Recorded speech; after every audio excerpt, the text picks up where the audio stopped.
নমস্কার বন্ধুরা, tree lovers ওয়ার্ল্ডের পক্ষ থেকে আপনাদের সকলকে স্বাগত।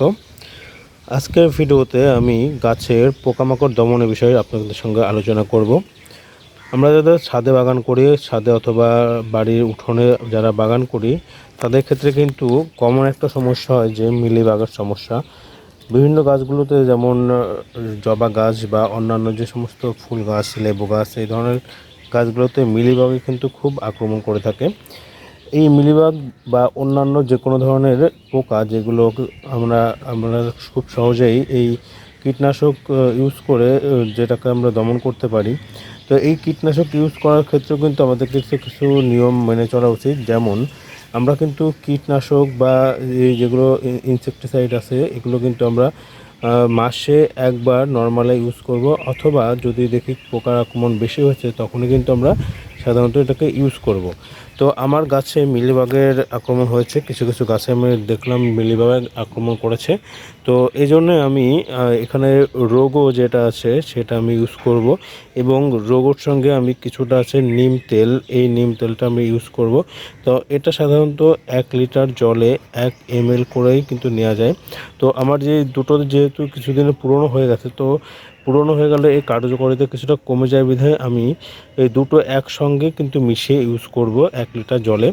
আর এটা কিন্তু অবশ্যই আপনারা বিকালবেলা ইউজ করবেন, অর্থাৎ যে কোনো ধরনের পোকামাকড়ের যে ওষুধ সেটা অবশ্যই বিকালবেলা সূর্য ডুবে যাওয়ার পরে কিন্তু আপনারা এটা ইউজ করবেন, সকালবেলা ইউজ করবেন না।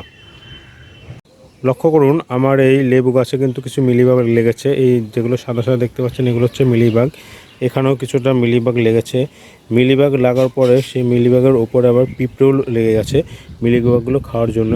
এরকম অল্প কিছু দু একটা পাতাতে এরকম কিছু কিছু জায়গায় মিলিবাগ লেগে গেছে। তো আমি এই মিলিবাগগুলো দমন করার জন্য মূলত আজকের এই ওষুধটা আমি দিচ্ছি। তাছাড়াও মাসে একবার করে অন্তত দিয়ে রাখা ভালো, যাতে সমস্ত ধরনের যে পোকামাকড়গুলো হয় সেই পোকামাকড়গুলো আক্রমণ কমে যায় এবং গাছ সুস্থ থাকে। তো আমি যেহেতু লাগিয়ে নিয়েছি আমার ওষুধটা, আমি ওষুধটা লাগিয়ে এভাবে আমি যে সমস্ত ডগাতে মিলিবাগের আক্রমণ হয়েছে সেখানেগুলো আমি এগুলো স্প্রে করে দেবো। মিলিবাগের স্প্রে করার পরে দেখুন এখানে পিঁপড়ে আছে, সেই পিঁপড়েও কিন্তু এখান থেকে পালাচ্ছে। আজকে প্রচণ্ড হাওয়া দিচ্ছে, দেখতে পাচ্ছেন গাছের পাতা কীভাবে নড়ছে। এই হাওয়ার দিলে কিন্তু আবার এই কীটনাশক ইউজ করা একটু সমস্যা, কারণ হাওয়াতে এগুলো আবার নাকে মুখে ছিটে চলে আসে।